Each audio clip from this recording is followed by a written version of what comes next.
Bienvenidos a este unboxing. Hoy vengo a traeros el análisis a fondo del Xiaomi Redmi Pro, un teléfono bastante interesante de Xiaomi. Es un Redmi prácticamente de gama alta y tiene unas características que creo que os van a gustar. Como siempre, eso sí, quiero dejaros claro que en la descripción de este vídeo tenéis un índice temporal que os permite ir al apartado del vídeo que más os interese.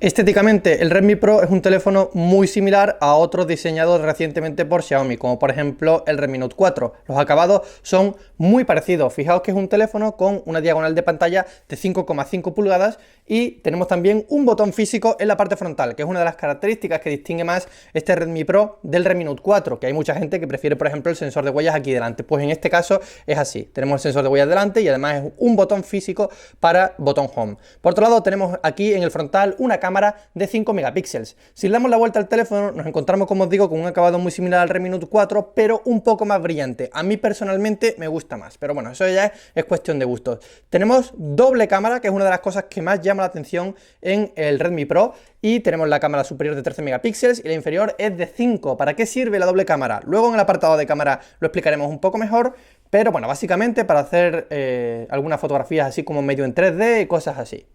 El acabado es bonito, ¿vale? Y además es bastante premium. En el lateral nos encontramos con los comunes botones de encendido y de volumen, que son sólidos, también son de metal y responden bastante bien. Y en la parte superior tenemos el jack 3,5 mm para auriculares, pero también un sensor infrarrojo para usar nuestro teléfono como mando de distancia. En el lateral derecho tenemos el slot para la tarjeta SIM. Fijaos que es Dual SIM, o bien podemos colocar una tarjeta SIM y también una micro SD. Por último, en la parte inferior podemos ver el conector USB tipo C, cuya característica más llamativa es que es reversible. Fijaos que podemos conectar el cable de corriente tanto de un modo como de otro. El Redmi Pro cuenta con una pantalla OLED de 5,5 pulgadas y resolución Full HD, lo que hace una densidad de píxeles de 401 píxeles por pulgada. La pantalla del Redmi Pro no está nada mal, la verdad es que en cuanto a calidad a mí me ha gustado. De hecho, ya sabéis que a mí me gustan normalmente las pantallas OLED, en concreto AMOLED o Super AMOLED. Lo que sí que me he dado cuenta, por ejemplo, es que en el Redmi Pro la pantalla tiene unos colores un poco más saturados de la cuenta. Esto es una de las características que antes ocurría muy a menudo en las pantallas AMOLED en general, pero ha ido evolucionando con el tiempo y, por ejemplo, teléfonos como el S7 o incluso como el Google Pixel tienen ya un equilibrio de colores perfecto, que de hecho es superior incluso a las pantallas IPS en cuanto a fidelidad con la realidad. Sin embargo, en el Redmi Pro sí que se nota que los colores están ahí un poco cambiados, no son perfectos, tampoco es una exageración brutal, pero que sepáis que no está tan afinada como otras pantallas AMOLED o OLED que hemos visto en el mercado. Por lo demás, una pantalla muy buena, con una calidad bastante sorprendente. Por lo menos a mí me da la sensación de más calidad que la pantalla, por ejemplo, del Redmi Note 4, aunque son muy parecidas, pero a mí me gusta un poquillo más esta. Y luego, por otro lado, hay que decir que el brillo, yo quizás esperaba también que tuviese un brillo un poco más alto, pero bueno, aún así es una pantalla que se puede ver bien a la luz del sol y que se puede trabajar con ella. Así que, a grandes rasgos, una pantalla OLED que es un poquillo inferior a otras que hay en el mercado, pero que aún así cumple bastante bien y que tiene una buena calidad. Y hablemos del sonido. Su altavoz está ubicado en la parte inferior del teléfono, lo cual no está nada mal, ya que al dejar el teléfono sobre la mesa, si queremos escuchar una canción o algo, no se va a taponar, pero tiene el inconveniente de que cuando cogemos el teléfono en esta posición para jugar, sí que se puede taponar un poco la salida de audio. En cualquier caso, el sonido no está mal, la calidad de audio es buena y el volumen es bastante alto. Obviamente no es tampoco uno de los mejores teléfonos en cuanto a sonido, pero cumple muy bien y seguro que para ver vuestros vídeos o para escuchar algún videoclip, para escuchar música, cualquier cosa así básica va a cumplir de sobra.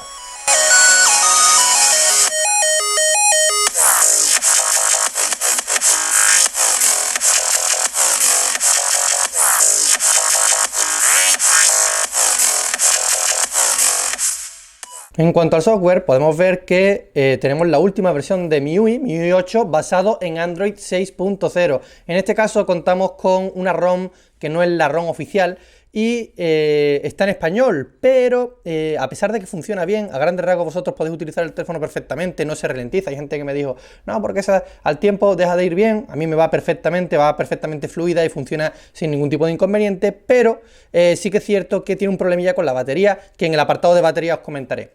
En cualquier caso, ya os digo que en los próximos días voy a hacer el vídeo que os prometí de cómo cambiar la ROM a cualquier Xiaomi una versión un poco diferente, un método 2, que nos va a permitir cambiarlo en cualquier teléfono, incluido en este. Una de las cosas que sí me gusta destacar en MIUI es que cuando vayáis a utilizar juegos o lo que sea, hay que activar siempre este modo, el modo de alto rendimiento, ¿veis? Que está aquí. Este modo de rendimiento es importante activarlo porque si no el teléfono lo que hace es que limita la velocidad del procesador. También podemos acceder a ese modo desde el apartado de batería. Fijaos, ajustes, uso de la batería, ajustes de energía. Y fijaos que aquí tenemos rendimiento y equilibrado. El modo equilibrado que hace que consume menos batería, entonces cuando nos quede poca batería o lo que sea, lo podemos activar.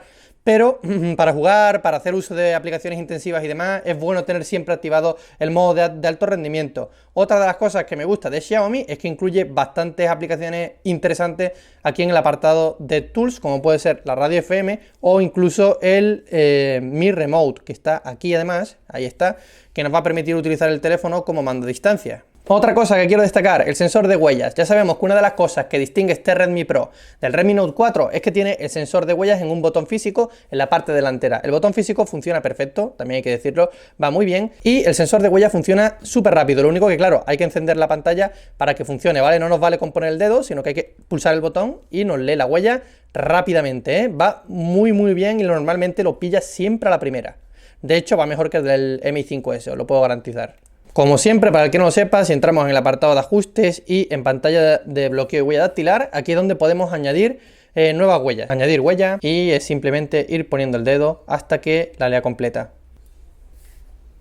Uno de los lectores de huellas más rápidos que he probado, sin ninguna duda. Si hablamos de rendimiento, este teléfono tiene en su interior un procesador Helio X20, 3 GB de RAM y una GPU Mali T880. Hay que decir además que esta es la versión mediana, después existe también una versión mayor que sería de 4 GB de RAM y el procesador Helio X25 que es un poquito más potente. En cualquier caso son teléfonos brutales que tienen un rendimiento muy bueno y en este caso tenemos el mismo procesador que contaríamos en el Redmi Note 4, que ya vimos además que rendía perfectamente y que prácticamente es un procesador de gama alta, aunque se considera que está un poco por debajo de la gama más top de Snapdragon actual, pero aún así rinde muy bien, vais a poder mover cualquier juego o cualquier cosa sin ningún tipo de problema. Yo lo he estado probando, como habéis visto, con MIUI 8 y el teléfono se mueve muy fluido en todas las pantallas, el hecho de cambiar entre aplicaciones, el uso rápido de aplicaciones o descargar aplicaciones, ese tipo de cosas, se nota que no se ralentiza porque está bastante bien preparado, va muy fluido.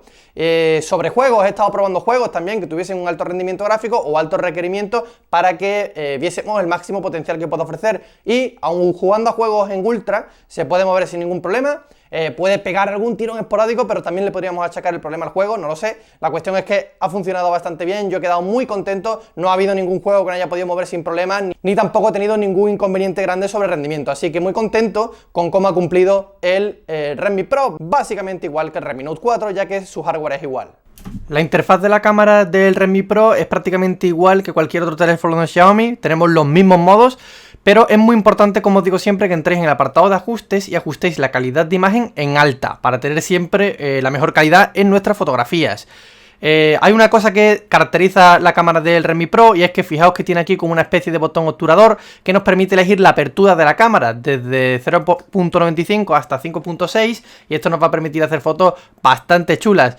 Lo bueno que tiene es que incluso una vez tomada la fotografía nosotros podemos reajustar el enfoque, ¿no? El famoso enfoque selectivo. Podemos elegir si queremos que esté enfocado el fondo o bien el primer plano y cuánto de enfocado queremos que esté. Obviamente cuanto más cerremos, cuanto más alto sea el número que elijamos desde 0.95 a 5.6, pues más enfocado va a salir todo y cuanto más pequeño sea el número, como veis, pues más se desenfoca el fondo. Es un toque que se le puede dar a nuestras fotos. Y no solo eso, fijaos que las fotografías tomadas de este modo tienen un efecto 3D si le damos a la función de icono 3D y fijaos que lo que hace es que nos da esa sensación. Aquí tenéis una foto de un amigo mío y podéis ver cómo si yo muevo el teléfono efectivamente hace ese efecto como de 3D, ¿no? Es un efecto bonito que se puede conseguir gracias a tener dos visuales distintas, ¿no? Al tener dos cámaras pues se consiguen dos perspectivas un poco distintas de la foto, de la misma foto, y él solo nos permite crear este efecto pues un poco distinto, un poco diferente y especial, pues para alguna foto, para algún sitio chulo, pues puede quedar bien. Así que nada, es una de las funciones y para todos aquellos que no sabían para qué servía la doble cámara, pues estas son las dos funciones básicas. Y hablemos de la calidad de las fotos, en este caso las fotografías de día en un principio me gustaron un montón, la verdad es que tanto el efecto HDR como los primeros planos, utilizando ese efecto de desenfoque que nos permite hacer con la doble cámara. Los colores creo que están muy bien conseguidos y el nivel de detalle sobre todo me ha sorprendido gratamente. Si hacemos fotografía, incluso fotografías macro, primeros planos de una hoja en el suelo, de una flor, podemos ver que el nivel de detalle es muy bueno y que se aprecian los detalles bastante bien, incluso las luces, los contraluces y demás, con el efecto HDR, estaban muy bien conseguidos. Así que a grandes rasgos la cámara de día no tiene nada que envidiar a otros teléfonos más o menos de la misma gama, como el Redmi Note 4. Yo diría que es muy similar la cámara, por no decir que es más o menos la misma. Lo que sí que cambia es de noche. De noche prácticamente todos los Xiaomi tienen el mismo problema, y es que presentan bastante ruido en cuanto hacemos alguna fotografía. Incluso también le cuesta enfocar a veces y salen un poco desenfocadas. Así que, bueno, es una cámara que de noche cumple, que no está mal, que se puede hacer alguna fotillo ahí esporádica, pero desde luego es uno de los puntos flojos de todos los teléfonos de Xiaomi, incluido su gama alta, que en cuanto la fotografía es oscura, se ve mucho ruido en la foto y les cuesta enfocar, salen medio desenfocadas normalmente. Así que bueno, muy buena cámara de día, diría yo, pero regular de noche. En cuanto a la cámara delantera, está bastante bien y nos permite hacer unos selfies de buena calidad.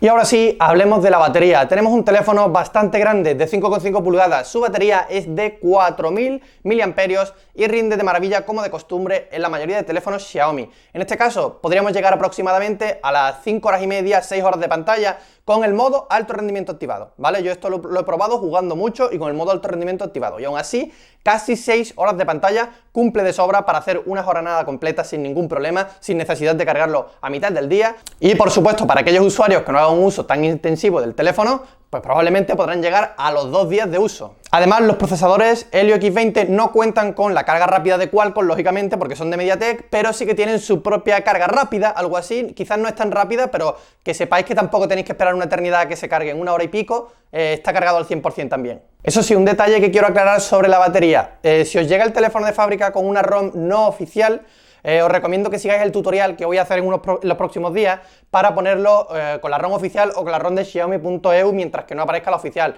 ¿Por qué? Pues porque el rendimiento de la batería es bueno en un uso normal, pero cuando está en stand-by el teléfono consume mucha batería, es como si se estuviese utilizando. De modo que a lo mejor lo dejáis toda la noche encendido y al día siguiente está al 50%, una locura. Así que obviamente ese es un problema que tiene la ROM en concreto. En cuanto le cambiéis la ROM y la ponéis la de Xiaomi.eu o la oficial, se va a acabar este problema. Si hablamos de almacenamiento, hay que decir que existen dos versiones. En este caso, esta es la versión de 32 GB, de los cuales quedan libres para el usuario 25 GB. Luego existe la versión de 4 GB de RAM, que contaría con 128 GB de almacenamiento. Además, hay que decir que este teléfono cuenta con slot para tarjetas micro SD. Sobre conectividad, hay varias cosas a destacar. Lo primero, cuenta con tarjetas Dual SIM, o sea, podemos tener dos tarjetas SIM a la vez puestas en este teléfono, o bien una SIM y una micro SD. Tiene también Wi-Fi 5 GHz y Bluetooth 4.2. Otra de las características que tiene este teléfono es que tiene un puerto infrarrojos en la parte superior que nos va a permitir utilizar el teléfono como mando a distancia para cambiar la tele, para encender el aire acondicionado y ese tipo de cosas. Además tiene radio FM, para utilizarla como siempre tendremos que conectar unos auriculares que hagan de antena. Y por supuesto, por último, destacar que tiene soporte OTG, aunque tiene un puerto USB-C, podemos utilizar el adaptador de USB-C a USB y conectar ahí un pendrive, un ratón, un teclado o cualquier otro dispositivo USB y utilizarlo con nuestro teléfono. Sobre el precio y dónde comprarlo, decir que el Redmi Pro se puede encontrar en página web como banggood.com y yo, como siempre, os voy a dejar el enlace en la descripción de este vídeo. Decir que su precio es de unos 270 dólares, que vienen siendo al cambio unos 250 euros. Como conclusión, ¿qué podemos decir de este Redmi Pro? Decir que es un teléfono que desde luego está muy equilibrado, que para el precio que tiene cumple muy bien. Tiene una buena cámara, sobre todo de día, tiene efectos chulos en su cámara, tiene una estética más o menos premium porque tiene la parte trasera de metal, tiene un acabado bonito. Recordemos también que tiene una pantalla Full HD, que además es de tipo OLED, que a mí personalmente me suelen gustar un poco más, el sonido no está mal, en fin, que a grandes rasgos es un teléfono prácticamente de gama alta que no llega a los 300 euros. Está genial, su rendimiento brutal en juegos, se mueve genial por todas las pantallas del teléfono, en fin, que va muy bien. Eso sí, lo que hay que decir es que si ponemos un equilibrio, que mucha gente ya ha comentado, Redmi Note 4 o Redmi Pro, Pues ya depende un poco del gusto de cada uno. El Redmi Pro tiene cosas que el Redmi Note 4 no, como por ejemplo la pantalla OLED, que hay gente a la que le gusta más, y también lo de la doble cámara, que produce el efecto 3D y los efectos de desenfoque. Para el que le guste mucho la fotografía, quizás el Redmi Pro es un pelín mejor. Sin embargo, por lo demás son prácticamente iguales y el Redmi Pro es un poco más caro. Así que ya depende de lo que cada uno quiera. Si buscas un poco de mejor cámara y mejor pantalla, quizás el Redmi Pro para mí es mejor, pero en relación calidad-precio, el Redmi Note 4 pues es una mejor opción. Así que nada, espero que este vídeo os haya gustado, que os ayude a conocer mejor este teléfono y os ayude a decidir si queréis comprarlo o no. Si ha sido así, si os ha sido útil, os agradecería muchísimo que le deis a me gusta, que os suscribáis al canal y que nos sigáis a través de las redes sociales para estar al tanto de cualquier novedad. Esto ha sido todo por hoy, un saludo a todos y hasta la próxima.